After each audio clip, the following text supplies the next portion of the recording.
നമസ്കാരം. യേശോഹോ പ്രഥമാത്ഭുതം എന്നു പേരായ സ്വർഗമാണല്ലോ നമ്മൾ കഴിഞ്ഞ എപ്പിസോഡ് മുതൽ ചർച്ചയ്ക്ക് വിധേയമാക്കി വരുന്നത്. യേശുവിൻ്റെ പ്രഥമാത്ഭുതം എന്ന ഈ സ്വർഗമാവട്ടെ, അതിനാസ്പദമായ വേദഭാഗമാവട്ടെ, അവിടെ സൂക്ഷ്മദൃഷ്ടികൾക്ക് മനസ്സിലാക്കാനാകുമാറ് മാതാവിൻ്റെ ഒരു പ്രത്യേക ഗുണത്തെ, അതിനാസ്പദമായ ഒരു സംഭവത്തെ പരാമർശിക്കുന്നുണ്ട്. ഗുഡ്നസ് ടി വിയിലെ എല്ലാ മാന്യ പ്രേക്ഷകരെയും ഞങ്ങൾ ഭർഗോ ദേവസ്യ ധീമഹി എന്ന് പേരിട്ട് വിളിക്കുന്ന ക്രിസ്തു ഭാഗവത ചർച്ചയുടെ ഇന്നത്തെ എപ്പിസോഡിലേക്ക് ഹാർദമായി സ്വാഗതം ചെയ്തുകൊള്ളുന്നു. എന്നത്തെയും പോലെ ഇന്നും നമുക്കൊപ്പം സണ്ണിയച്ചനുണ്ട്. ദേവസ്യ സാറിൻ്റെ നേരിട്ടുള്ള ശിഷ്യനും സുഹൃത്തും കാഞ്ഞിരപ്പള്ളി രൂപതാംഗവും എൻ്റെ മാന്യ സുഹൃത്തുമായ സണ്ണി കുരുവിള മണിയാക്കുപാറ എന്ന സണ്ണിയച്ചനെ ഹാർദമായി സ്വാഗതം ചെയ്തുകൊള്ളുന്നു. ക്രിസ്തു ഭാഗവതത്തിലെ തിരഞ്ഞെടുത്ത ശ്ലോകങ്ങൾ ഗാനാത്മകമായി പാടിത്തരാൻ കാവ്യ വിനോദ എന്ന ഗവേഷണ വിദ്യാർത്ഥി നമുക്കൊപ്പമുണ്ട്. കാവ്യയെയും ഇന്നത്തെ എപ്പിസോഡിലേക്ക് ഹാർദമായി സ്വാഗതം ചെയ്തുകൊള്ളുന്നു.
നമ്മൾ കഴിഞ്ഞ എപ്പിസോഡിൽ തുടങ്ങി വെച്ച ഒരു അധ്യായമുണ്ടല്ലോ, ഒരു സർഗമുണ്ടല്ലോ, അതിൻ്റെ തുടർച്ചയാണ് നമ്മൾ ഈ എപ്പിസോഡിൽ നടത്തുക. വിവാഹോത്സവേ ഭഗവതഃ പ്രഥമാത്ഭുതമെന്ന്. അവിടെ നമ്മളൊരു സംഗതി കണ്ടു. മാതാവിൽ സാധാരണ നമ്മൾ വാഴ്ത്തിപ്പാടുന്ന ഗുണങ്ങൾ ഒട്ടേറെയുണ്ടല്ലോ. വിനയം, താഴ്മ എന്ന ഗുണമുണ്ട്, സഹനശീലതയുണ്ട്, നന്മ, സ്നേഹം, ഒട്ടേറെ പറഞ്ഞു പോകാം. പക്ഷേ അധികമാരും പറയാത്ത ഒരു ഗുണത്തിലേക്കാണ് നമ്മൾ ഈ സർഗം, അതിനാസ്പദമായ വേദഭാഗമാകട്ടെ, വെളിച്ചം വീശുന്നത്. അത് ഒരു ആജ്ഞാശക്തി എന്ന ഒരു ഗുണമാണ്. അതിലൂടെ മാതൃപുത്ര ബന്ധത്തിൻ്റെ അഗാധതയും വെളിപ്പെട്ട് കാണുന്നുണ്ട്. അപ്പോൾ മാതാവ് കാനയിലെ ഒരു വിവാഹ സൽക്കാര ആഘോഷത്തിൽ ആതിഥേയയായിട്ട് ഒരു വീട്ടിലുണ്ട്. അവിടെ ഈശോ ശിഷ്യരോടൊത്ത് അവിടെ ക്ഷണിക്കപ്പെടുന്നു. ഈശോ വരുന്നു. ശിഷ്യരോടൊത്ത് അവിടെ സമ്മേളിക്കുമ്പോൾ മാതാവ് ഒരു ആവശ്യം പറയുകയാണ് ഈശോയോട്, മകനെ ഇവിടെ വീഞ്ഞ് തീർന്നു പോയെന്ന്. അപ്പോൾ അവിടെ ഈശോ അതിന് നെഗറ്റീവായിട്ടാണ് പ്രതികരിക്കുന്നത്.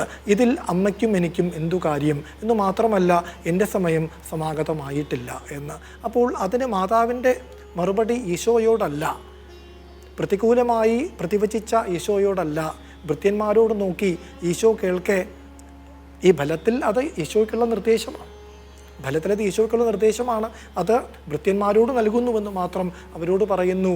അദ്ദേഹം എന്തു പറയുന്നുവോ അത് സാദരം ചെയ്തു കൊടുക്കുവിനെന്ന്. അപ്പോൾ ഞാൻ വിഭാവനം ചെയ്യുന്നു, ഈശോ ഒരു ചെറു പുഞ്ചിരിയോടുകൂടി തുടർന്ന് അദ്ദേഹം പ്രവർത്തിച്ചു കാണുമെന്ന്. അപ്പോൾ ഇവിടെ ഇതിലൂടെ എന്താണ് സാധിക്കുന്നത് എന്ന് നോക്കിയാൽ എനിക്ക് തോന്നുന്നു, ഇവിടെ ഈശോയുടെ ഒന്നാമത്തെ അത്ഭുതം അരങ്ങേറാൻ പോവുകയാണ്. അതിന് മാതാവിൻ്റെ അനുഗ്രഹാശിസ്സുകൾ ലഭിക്കുകയാണ്. മാതാവിൻ്റെ പ്രേരണ ലഭിക്കുകയാണ്, മാതാവിൻ്റെ സമ്മതി ലഭിക്കുകയാണ്. അപ്പോൾ എന്തുമാത്രമല്ല, ഇപ്പോൾ മാതാവ് അങ്ങനെ ഒരു ചെയ്തിയിൽ ഏർപ്പെട്ടുവെങ്കിൽ അത് കാരണം സമർത്ഥിക്കേണ്ട ബാധ്യതയൊന്നും മാതാവിനില്ല, ബൈബിളിൽ അങ്ങനെ പറയുന്നുമില്ല. പക്ഷേ ദേവസ്യ സാറ് മാതാവിനെ കൊണ്ട് ഒരു കാരണം കൂടി പറയിക്കുന്നുണ്ട്. എന്തുകൊണ്ടാണ് താൻ അങ്ങനെ ചെയ്തത്? നെഗറ്റീവായിട്ട് മകൻ പ്രതിവചിച്ചിട്ട് പോലും നീ അത് ചെയ്യണമെന്ന മട്ടിൽ ഭൃത്യരോട് ഒരു സരസമായിട്ട് ഭൃത്യരോട് ആദേശിക്കുന്നു. ഫലത്തിൽ അത് ഈശോയ്ക്കുള്ള നിർദ്ദേശമാണ്, എങ്കിലും അത് ഭൃത്യരോട് പറയുന്നു. അദ്ദേഹം എന്തു പറയുന്നുവോ അത് ചെയ്തു കൊടുക്കുവിൻ എന്ന് പറയുന്നതിലൂടെ ആ അത്ഭുതത്തിന് ഒരു തുടക്കം അവിടെ കുറിക്കുകയാണ്. കൂട്ടിച്ചേർത്തൊരു പറയാനുള്ളത് സാറ് പറഞ്ഞത് വളരെ ശരിയാണ്. അതായത് അത്ഭുതത്തിന് മാതാവ് തന്നെ തുടക്കം കുറിക്കുകയാണ്. പക്ഷേ ഈ യോഹന്നാന്റെ സുവിശേഷത്തിൽ ഈ 12-ാം അധ്യായം വരെ 7 അത്ഭുതങ്ങൾ ദൈവം ചെയ്യുന്നുണ്ട്. അതിന് സയൻസ് എന്നാണ്, ദൈവത്തിൻ്റെ മഹത്വം വെളിപ്പെടുത്തുന്നതാണ്. അപ്പം തുടക്കമാണ് വാസ്തവത്തിൽ കാനായിലെ കല്യാണ വിരുന്നിൽ വെള്ളം വീഞ്ഞാക്കി മാറ്റി ആദ്യത്തെ സൈനാണ് ദൈവത്തിൻ്റെ മഹത്വം, ദൈവപുത്രനാണെന്നുള്ളതിൻ്റെ ആ മറ നീക്കി കാണിക്കുന്നതാണ്. ദൈവത്തിൻ്റെ ആ ശക്തി പ്രാഭവം കാണിക്കുന്ന ആദ്യത്തെ അത്ഭുതമാണ്. 7 അത്ഭുതം. 7 അത്ഭുതമല്ല ക്രിസ്തു ഈശോ ചെയ്തിരിക്കുന്നതെങ്കിലും യോഹന്നാൻ 7-ന് ഒരു സ്ഥാനമുള്ളതുകൊണ്ട് പൂർണ്ണതയുടെ ഒരു സ്ഥാനമുള്ള 7 ചുരുക്കിയിരിക്കുകയാണ്. അപ്പോൾ സാറ് പറഞ്ഞതുപോലെ ഈ അത്ഭുതത്തെ മാതാവ് ഉദ്ഘാടനം ചെയ്യുകയാണ്. തീർച്ചയായും ആ വാക്കാണ് കൃത്യമായ വാക്ക്. മാതാവ് ഉദ്ഘാടനം നടത്തുകയാണ്. അപ്പോൾ പിന്നീട് ഒരു അദ്ഭുത പരമ്പരയാണ്. അദ്ഭുത പരമ്പര എന്ന് തന്നെയാണ് ദേവസ്യ സാർ തുടർന്ന് വരുന്ന അധ്യായത്തിന് നൽകിയിരിക്കുന്ന പേരും. അതിന് തുടക്കം കുറിക്കുന്നത് മാതാവിൻ്റെ സമ്മതിയോടും അനുഗ്രഹാശിസ്തുകളോടും കൂടിയാണെന്ന് നമ്മെ ബോധ്യപ്പെടുത്തുന്നു. മാതാവിനേക്കാളും യോഗ്യതയുള്ള വേറെ ആരും ഇല്ല. തീർച്ചയായും. അപ്പോൾ അതിനൊരു കാരണം പറയേണ്ട ബാധ്യതയൊന്നും മാതാവിനില്ല. പക്ഷെ ദേവസ്യ സാർ അതും ചെയ്തിട്ടുണ്ട് എന്ന് കാണാം. മാതാവിനെ കൊണ്ട് ദേവസ്യ സാറ് പറയിക്കുന്ന ഒരു കാരണം ആയിട്ട് പറയിക്കുന്ന ഒരു ശ്ലോകമാണ് നമ്മൾ അടുത്തത് നോക്കാൻ പോകുന്നത്. കഴിഞ്ഞ എപ്പിസോഡിൽ നമ്മളത് ഇവിടെ പാടിയിരുന്നു, ചൊല്ലിയിരുന്നു. ഒന്നുകൂടി നമുക്കത് കേൾക്കാം. സന്ദേശ ഘോഷണാപൂർവം എന്നാരംഭിക്കുന്ന അടുത്ത ശ്ലോകം കാവ്യ നമുക്കായിട്ട് ആലപിച്ചു തരും. സന്ദേശ ഘോഷണാത് പൂർവം സംവിധാനമപേക്ഷിതം ജാനന്തി തദ്രഹസ്യം സാ ഭൃത്യാനവദീദൃശം. അച്ഛാ നോക്കൂ, മാതാവ് എന്താണ് തൻ്റെ ചെയ്തിക്ക് കാരണമായി പറയുന്നത്? സന്ദേശ ഘോഷണാത് പൂർവം സംവിധാനം അപേക്ഷിതം. സന്ദേശം ഘോഷിക്കുന്നതിന് മുൻപ്, അതായത് വിളംബരം ചെയ്യുന്നതിന് മുമ്പ് ഒരു സംവിധാനം അപേക്ഷിതം വേണമല്ലോ. സംവിധാനം എന്ന് വെച്ചാൽ ഒരുക്കം.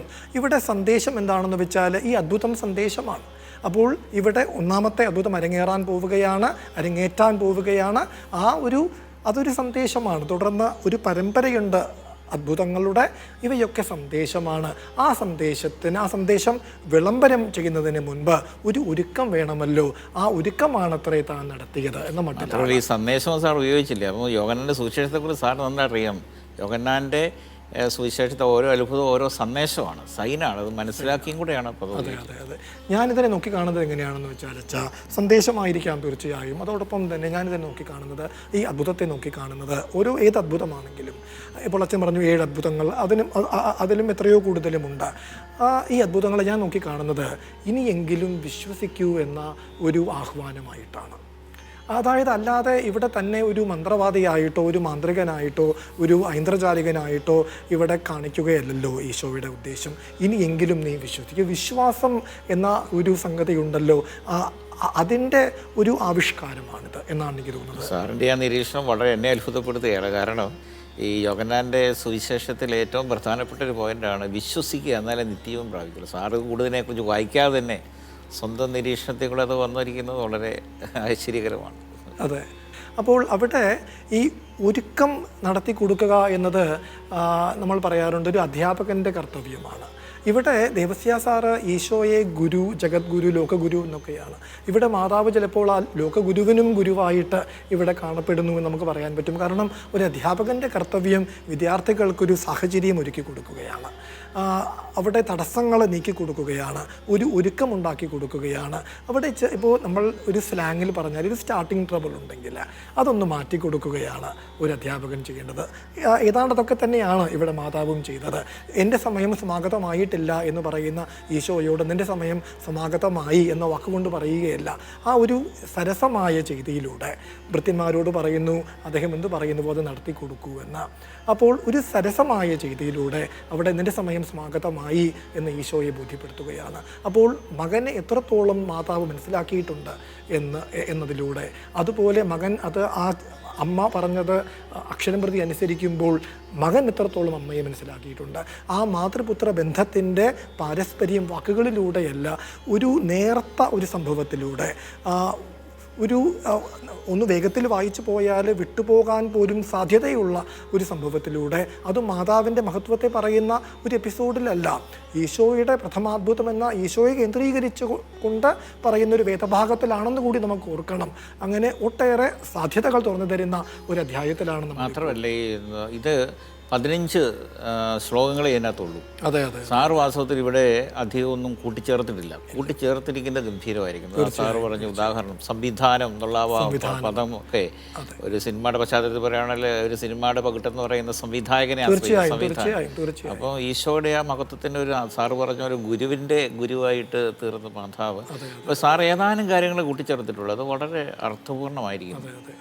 അപ്പോൾ ഇതൊന്നും ബൈബിളിലില്ല എന്ന് മാത്രമല്ല, മാതാവിന് പറഞ്ഞതുപോലെ ഇത് കാരണം ബോധ്യപ്പെടുത്താനുള്ള ഒരു ബാധ്യതയൊന്നും ഇല്ല എങ്കിൽ പോലും മാതാവിനെ കൊണ്ട് തന്നെ ഇവിടെ ദേവസ്യ സാറ് പറയിക്കുകയാണ്, ഈ സന്ദേശം വിളംബരം ചെയ്യുന്നതിന് മുമ്പ് ഒരു ഒരുക്കം ആവശ്യമാണല്ലോ, അതുകൊണ്ടാണ് താൻ ഇങ്ങനെ ചെയ്തത് എന്ന മട്ടിലാണ് പറയുന്നത്. അപ്പോൾ തത് രഹസ്യം ജാനന്തി സാ ഈദൃശം ഭൃത്യാൻ അവതത്, അതിൻ്റെ മർമ്മം അറിഞ്ഞുകൊണ്ടാണ് അവൾ ഭൃത്യന്മാരോട് ഇങ്ങനെ പറഞ്ഞത് എന്ന്. എൻ്റെ പ്രാസത്തിലും അത് പറഞ്ഞിരിക്കുന്നത് സംവിധാന. അതെ അതെ, പച്ചൻ പറഞ്ഞതുപോലെ ഒരു സംവിധായികയുടെ ഒരു മേലങ്കിയാണ് മാതാവ് അണിയുന്നത്, ഈശോയെ കൊണ്ട് ചെയ്യിക്കുകയാണ് ഇവിടെ.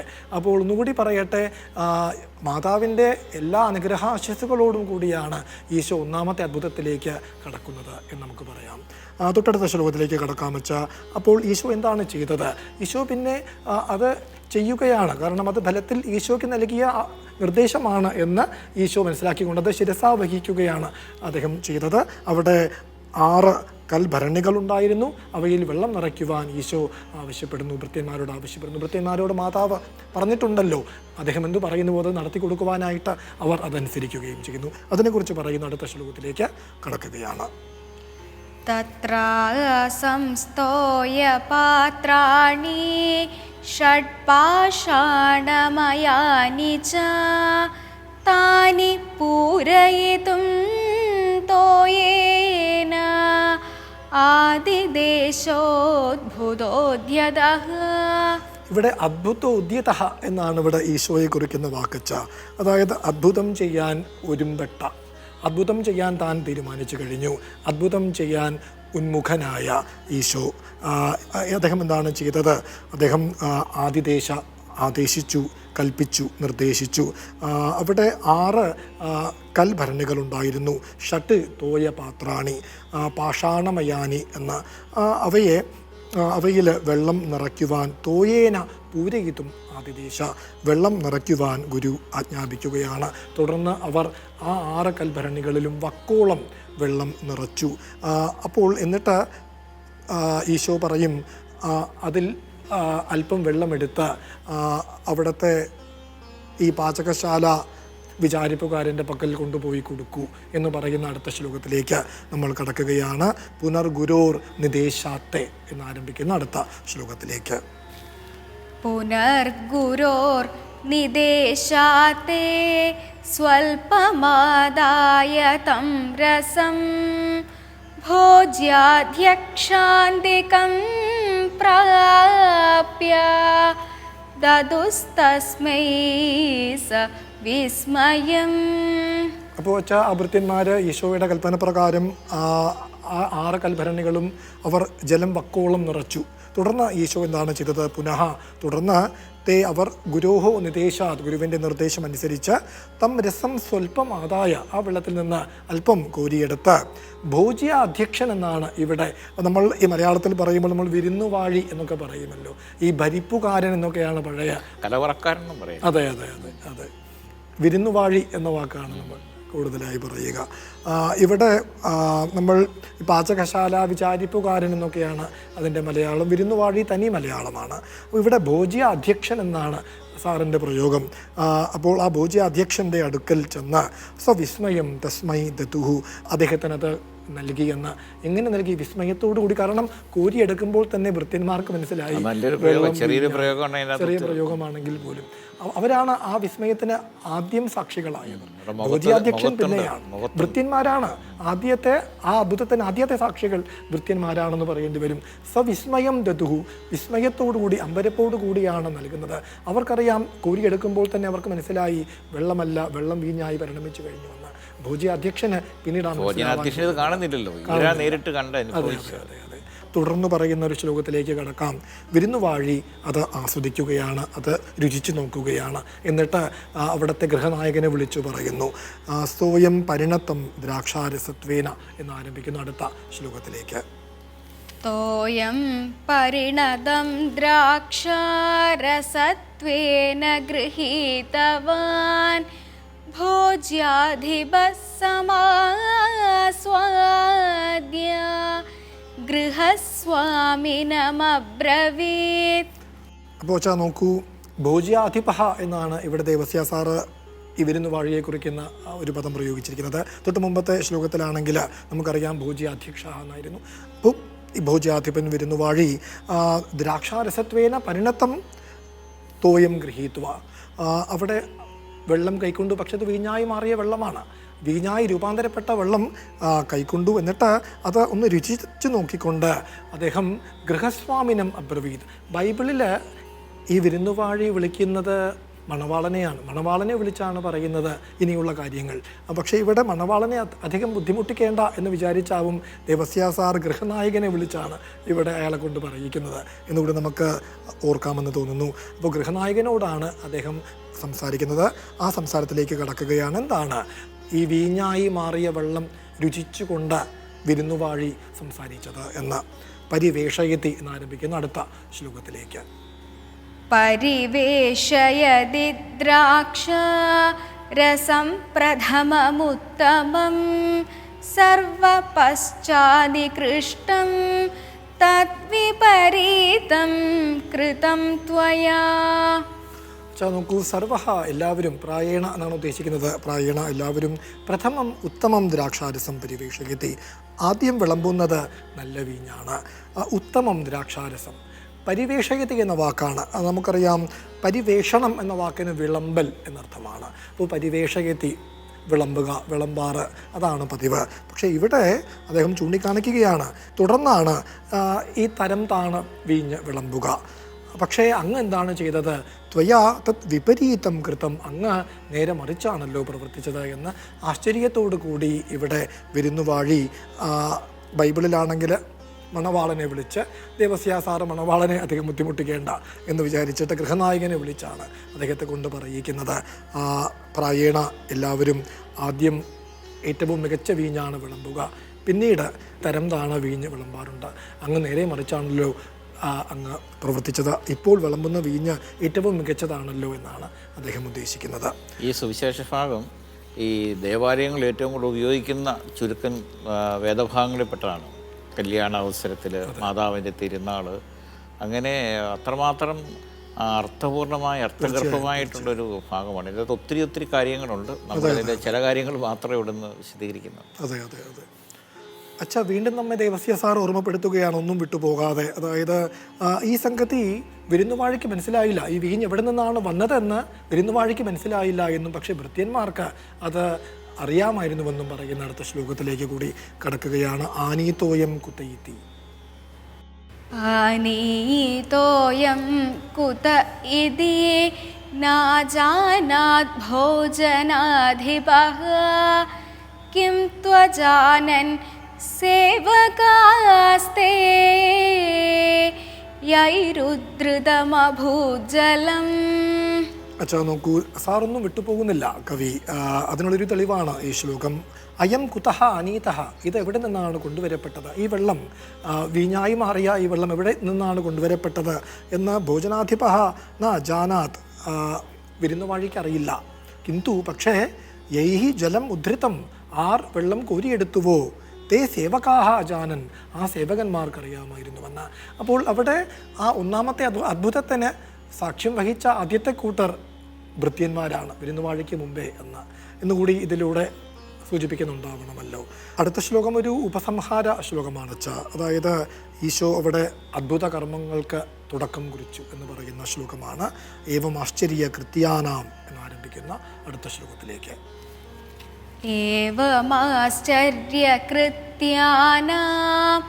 ആരംഭസ്തത്ര യേശുനാ അകാരി സ്വപ്രഭാവം ച പ്രസ്ഫുടീകൃത വാനസൗ. നോക്കൂ, ഏവം ഇപ്രകാരം യേശുന ആശ്ചര്യകൃത്യാനാം ആരംഭ തത്രകാരി. ഇങ്ങനെ ഇപ്രകാരം ഈശോ ആശ്ചര്യകർമ്മങ്ങളുടെ അദ്ഭുത കർമ്മങ്ങളുടെ ആരംഭം അവിടെ കുറിച്ചു നിർവഹിച്ചുവെന്ന്. അതുമാത്രമോ സ്വപ്രഭാവം ച പ്രസ്ഫുടീകൃതവാൻ, അദ്ദേഹം തൻ്റെ പ്രഭാവം വെളിപ്പെടുത്തി കൊടുക്കുകയും ചെയ്തുവെന്ന്. അപ്പോൾ ഒന്നുകൂടി ആവർത്തിക്കാൻ വെച്ച, അതായത് ഒന്നാമത്തെ അദ്ഭുതം മാതാവിൻ്റെ അനുഗ്രഹാശിസ്തുക്കളോടുകൂടിയാണ് തുടക്കം കുറിക്കപ്പെട്ടതെന്ന്. മാതാവിൻ്റെ സമ്മതി ഉണ്ടായിരുന്നു, മാതാവിൻ്റെ പ്രേരണ പോലും ഉണ്ടായിരുന്നു. ഈശോ പറയും, തൻ്റെ സമയം അടുത്തു വന്ന് താൻ വിചാരിക്കുന്നില്ല, തൻ്റെ സമയം സമാഗതമായെന്ന് വിചാരിക്കുന്നില്ല. എന്തിന്? അദ്ഭുത കർമ്മങ്ങൾ പ്രവർത്തിക്കുവാനായിട്ട്. അപ്പോൾ അങ്ങനെ നെഗറ്റീവായിട്ട് പ്രതികൂലമായിട്ട് പ്രതികരിച്ച ഈശോ കേൾക്കെയാണ് മാതാവ് ഭൃത്യന്മാരോട് പറയും, നിൻ്റെ സമയം സമാഗതമായെന്ന് നേരിട്ട് പോലുമല്ല പറയുന്നത്, അദ്ദേഹം എന്തു പറയുന്നുവോ അത് നടത്തി കൊടുക്കുമെന്ന്. അപ്പോൾ വീണ്ടും ആവർത്തിക്കട്ടെ, മാതാവ് എത്രത്തോളം മകനെ മനസ്സിലാക്കിയിട്ടുണ്ടെന്നും മാതാവിനെ അനുസരിക്കുന്നതിലൂടെ മകൻ എത്രത്തോളം മാതാവിനെ മനസ്സിലാക്കിയിട്ടുണ്ടെന്നും വെളിപ്പെടുത്തുന്ന ഒരു നേർത്ത ഒരു സംഭവത്തിലൂടെ വെളിപ്പെടുത്തുന്ന ഒരു വേദഭാഗത്തെ ആശ്രയിച്ചുള്ള ഒരു അധ്യായമാണ് നമ്മളിവിടെ നോക്കിക്കണ്ടത്. അച്ഛാ, ഈ ഉപസംഹാര പദ്യത്തിലൂടെ ദേവസ്യ സാറ് ഉദ്ദേശിച്ചത് ഈശോ തൻ്റെ പ്രഭാവം വെളിപ്പെടുത്തി കൊടുക്കാൻ തുടങ്ങിയത് ഈ ഒരു സംഗതിയിലൂടെയാണ് എന്നാണ്. അത് ആദ്യത്തെ അത്ഭുതമാണല്ലോ. യോഹന്നാൻ ശ്ലീഹ എഴുതിയതിൻ്റെ അകത്ത് ആദ്യത്തെ അത്ഭുതമാണ്. ഈ അത്ഭുതത്തിനൊരു പ്രത്യേകത എന്താണെന്ന് വെച്ച് കഴിഞ്ഞാൽ, അന്നു വേണ്ട ആഹാരം നീ ഞങ്ങൾക്ക് നൽകണമേ എന്ന് സർവ്വസ്വനായ പിതാവേ ആദ്യത്തെ അപേക്ഷതാണ്. ആദ്യത്തെ അത്ഭുതം എന്ന് പറയുന്നത് വെറും ഈശോ വന്നിരിക്കുന്ന വെറും ആത്മാവിനെ മാത്രം രക്ഷിക്കാനല്ല എന്നുള്ളൊരു സൂചനയും കൂടെ നമുക്ക് ഇതിനകത്ത് കാണാം. ചിന്താരഥനാണെങ്കിലും ഇങ്ങനെയുള്ള ആഘോഷങ്ങളെ അദ്ദേഹം രുചിച്ചിരുന്നു. ദിവസയാസം പറയുമ്പോൾ ശരീരവും ആത്മാവും മനസ്സും എല്ലാം ഉൾപ്പെടെയുള്ള ഒരു സമൃദ്ധമായ ജീവനാണ് ഈശോ നൽകുന്നത്. അപ്പോൾ ശരീരത്തിൻ്റെ ഒരു ആവശ്യം നിർവഹിച്ചു കൊടുത്തുകൊണ്ടാണ് അത്ഭുത പരമ്പര ആരംഭിക്കുന്നത്. അപ്പോൾ ദൈവത്തിൻ്റെ രക്ഷ എന്ന് പറയുന്നത് സമഗ്രമായൊരു രക്ഷയാണെന്നുള്ളൊരു സൂചനയും കൂടെ നമുക്കിവിടെ കാണാനായിട്ട് സാധിക്കും. അതെ. അപ്പോൾ ഇതിൽ ഈ സർഗത്തിൽ ദേവസ്യ സാറ് വരുത്തിയ അതായത് വലിയ ഒരു സ്വാതന്ത്ര്യമൊന്നുമില്ല. കാരണം അതെങ്ങനെയോ അങ്ങനെ തന്നെയാണ് അദ്ദേഹത്തിനെ വിവരിച്ചു പോകേണ്ടത്. ശരിക്കും പറഞ്ഞാൽ പതികി നിന്ന് ഒത്തിരി കാര്യങ്ങൾ ചെറിയ കൂട്ടിച്ചേർക്കലുകൾ. അതെ. പക്ഷേ ഒരിക്കലും അസ്ഥാനത്തല്ലാത്ത കുറേ കൂട്ടിച്ചേർക്കലുകൾ ദേവസ്യ സാറ് ഈ കൃതിയിൽ ഈ ഒരു അധ്യായത്തിൽ അദ്ദേഹം വരുത്തിയിട്ടുണ്ടെന്ന് കാണാം. ഇവിടെ കാന എന്നു പേരായ പ്രദേശത്തെക്കുറിച്ചൊന്ന് അല്പം പറയട്ടെ. ഈ പ്ലേസ് ഓഫ് റീഡ്സ് എന്നാണ് ഇതിനെക്കുറിച്ച് കാണുമ്പോൾ നമുക്ക് മനസ്സിലാവുക. റീഡ് എന്ന് പറഞ്ഞാൽ മുളയാണ്. REED എന്നാണ് വാക്ക്. ചൂരൽ, മുള, നമ്മൾ വേത്രം എന്ന് നമ്മൾ സംസ്കൃതത്തിൽ പറയും. അപ്പോൾ ഒരു മുളങ്കാടെന്നോ ഈ മുള സമ്പന്നമായ സമൃദ്ധമായ ഒരു പ്രദേശമാണെന്നോ നമുക്ക് കരുതാം. അപ്പോൾ ഇത് ചേർത്ത് വെച്ചുകൊണ്ട് ഞാനൊരു പ്രയോഗം എനിക്ക് തോന്നുന്നത്, നമ്മൾ ഈ മുളയിടുക എന്ന് പറയുമല്ലോ, തുടക്കം കുറിക്കുന്നതിന് മുളയിടുക എന്ന് പറയുമല്ലോ. അപ്പോൾ കാനായിലെ വിവാഹത്തിലാണ് ഈശോ തൻ്റെ അദ്ഭുത കർമ്മങ്ങൾക്ക് തുടക്കം കുറിച്ചത്, അവിടെയാണ് അദ്ഭുത കർമ്മങ്ങൾക്ക് മുളയിട്ടത് എന്ന് നമുക്ക് പറയുമ്പോൾ അത് കുറേ കൂടി ഹൃദ്യമാവുമെന്ന് തോന്നുന്നു. ഇതിൻ്റെ രസകരമായ ഒരു കണ്ടെത്തലാണ് സാറിൻ്റെ. അതുപോലെ തന്നെ ഈ വീഞ്ഞെന്ന് പറയുന്നത് ഈ യഹൂദന്മാരെ സംബന്ധിച്ച് സമൃദ്ധിയുടെ ഒരു ചിഹ്നമാണ്. അപ്പോൾ സമൃദ്ധിയാണ് അവിടെ ഇല്ലെന്നായിപ്പോയി. അപ്പോൾ സമൃദ്ധി വീണ്ടും തിരിച്ചു കൊണ്ടുവരിക, സമൃദ്ധമായ ജീവൻ സമൃദ്ധിയിലേക്ക് അവരെ നയിക്കുകയാണ്. രക്ഷയെന്ന് പറയുന്നത് വെറും ഇങ്ങനെ ആത്മാവിനെ മാത്രം ആസ്പദമാക്കിയുള്ളതല്ല, മനുഷ്യൻ്റെ സമൃദ്ധിയാണ്, എല്ലാ തരത്തിലുള്ള സമൃദ്ധിയാണ്. അങ്ങനത്തെ ഒരു രക്ഷയാണ് ഈശോ കൊണ്ടുവരുന്നു എന്നുള്ളതിൻ്റെ സൂചനയും കൂടെ നമുക്ക് ഇവിടെ കാണാനായിട്ട് സാധിക്കും. അതെ. അപ്പോൾ ഒട്ടേറെ വ്യാഖ്യാനങ്ങൾക്ക് അവസരം തുറന്നു തരുന്ന ഒരു സർഗമാണ്. അതിലൂടെയാണ് നമ്മളിപ്പോൾ കടന്നുപോയത്. വിവാഹ മഹോത്സവേ ഭഗവതഃ പ്രഥമ അദ്ഭുത പരമ്പര എന്നാണ് അടുത്ത സർഗത്തിന് ദേവസ്യ സാർ നൽകിയ പേര്.